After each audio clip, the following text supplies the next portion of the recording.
Bonjour, dans cette vidéo, on va voir comment ouvrir le troisième œil, comment ouvrir la fameuse glande pinéale. Bon, alors en fait, ce qu'on va d'abord définir, c'est qu'est-ce que la glande pinéale, qu'est-ce que le troisième œil.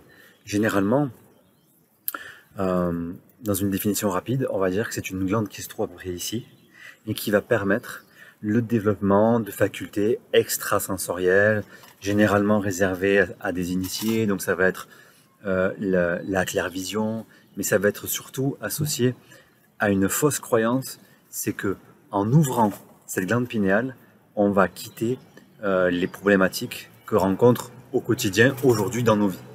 Donc la glande pinéale est associée à tout ce qui est initiation, évolution, spiritualité, développement, et c'est quelque chose que on va vendre un petit peu aujourd'hui sur des techniques, des méditations, des éléments à ne pas manger, le fluor, l'eau, etc. Faire attention pour ouvrir cette glande pinéale.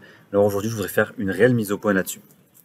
Numéro 1, le concept de ouvrir sa glande pinéale. Si on veut ouvrir le troisième œil, ça veut dire qu'il est fermé. Et nous n'avons aucun chakra, aucun plexus, aucune glande endocrinienne qui est fermée.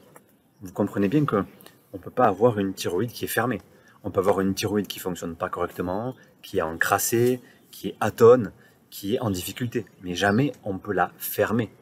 On peut donc pas l'ouvrir. On peut simplement l'activer, le développer, le nettoyer. Donc il faut faire attention aux mots qu'on va employer. Il n'y a pas d'ouverture. Il y a simplement dans les chakras une mécanique d'expansion et de contraction. C'est exactement la notion de magnétisme avec la notion d'attraction et de répulsion. C'est un petit peu pareil. Un organe de type chakra, qui est un véritable centre énergétique associé à un plexus de fonctionnement. Alors on en a beaucoup des chakras, hein, mais aujourd'hui on fait une vidéo sur le troisième œil. Disons qu'il faut absolument comprendre cette notion d'ouverture et de fermeture qui n'est pas bien juste. C'est plutôt, on peut la développer, on peut l'activer. Ensuite, deuxième point, c'est que c'est le sixième chakra. Troisième œil, mais c'est sixième chakra. Ça veut dire qu'avant lui, il y en a 5. Donc, c'est encore une fois une hérésie que de raconter et de proposer aux gens, voilà, je vais vous expliquer comment vous allez pouvoir ouvrir et activer la sixième étape. Non, il y en a 5 avant. C'est-à-dire que les personnes dans le passé, des initiés, des maîtres spirituels, qui ont activé, on va dire, leur glande pinéale, c'est une structure globale qu'ils ont activée. Ils ont d'abord travaillé sur l'énergie sexuelle, sur le rapport aux autres, sur leurs émotions, sur leur rayonnement d'amour, sur la capacité à exprimer un verbe quasi parfait. Et là, après, ils réussissent à accéder à une claire vision et à avoir accès à la réalité de qui ils sont. Donc, vous comprenez tout l'intérêt de passer par toutes ces étapes. On ne va pas arriver à activer un centre en particulier et pas les autres. C'est une structure globale.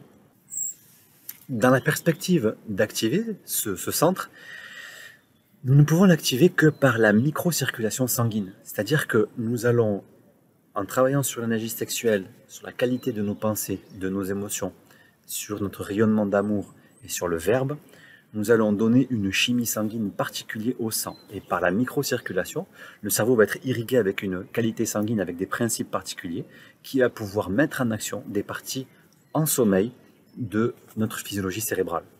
D'abord, généralement, les gens qui vont faire des vidéos et qui vont vous expliquer comment activer la glande pinéale ou comment ouvrir son troisième œil, généralement, ce sont des gens qui ne l'ont pas fait, qui n'ont pas atteint ce stade-là. Donc, c'est pas qu'ils sont pas légitimes, ils font leur part de travail, ils ont leur vision de la vie, comme la mienne que je vous partage aujourd'hui.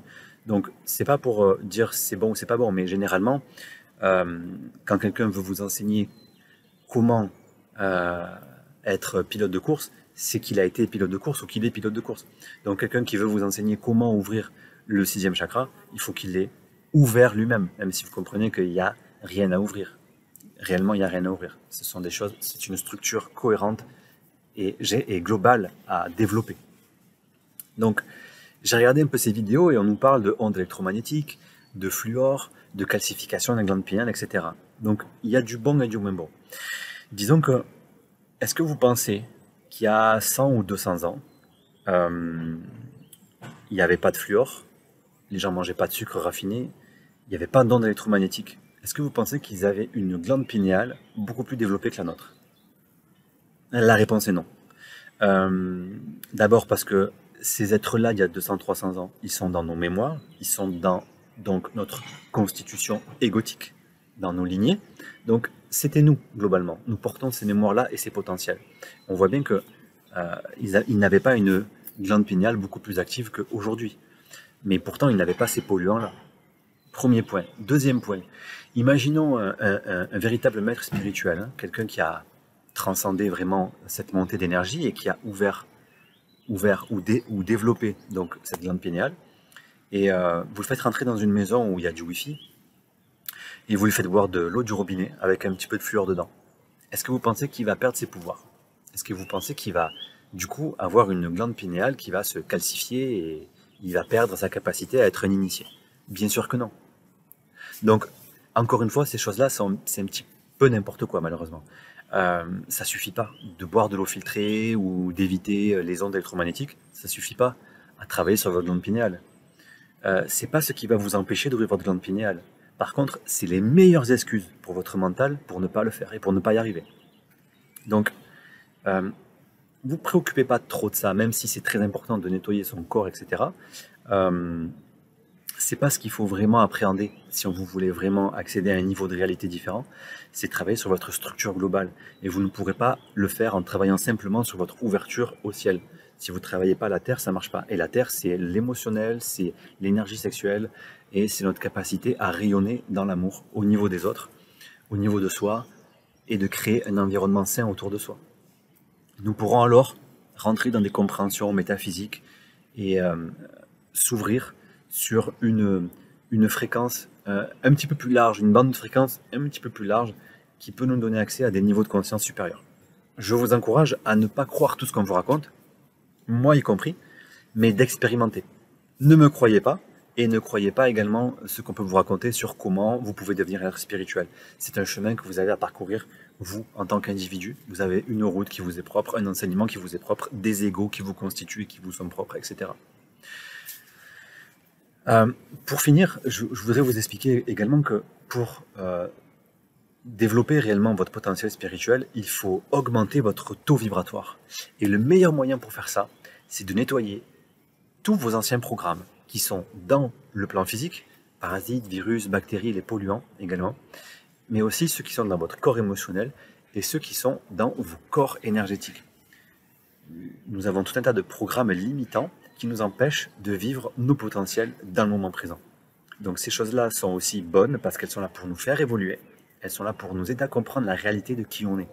Par contre, on n'est pas obligé ou on n'est plus obligé. Une fois qu'on a conscience de ces choses-là, on n'est plus obligé de le vivre avec trop de limitations ou trop de souffrance. Donc ces anciens programmes, nous avons à les nettoyer, à les dépasser, à les corriger, parce qu'ils sont inscrits également dans le véhicule que nous habitons. Merci pour votre écoute et à très bientôt.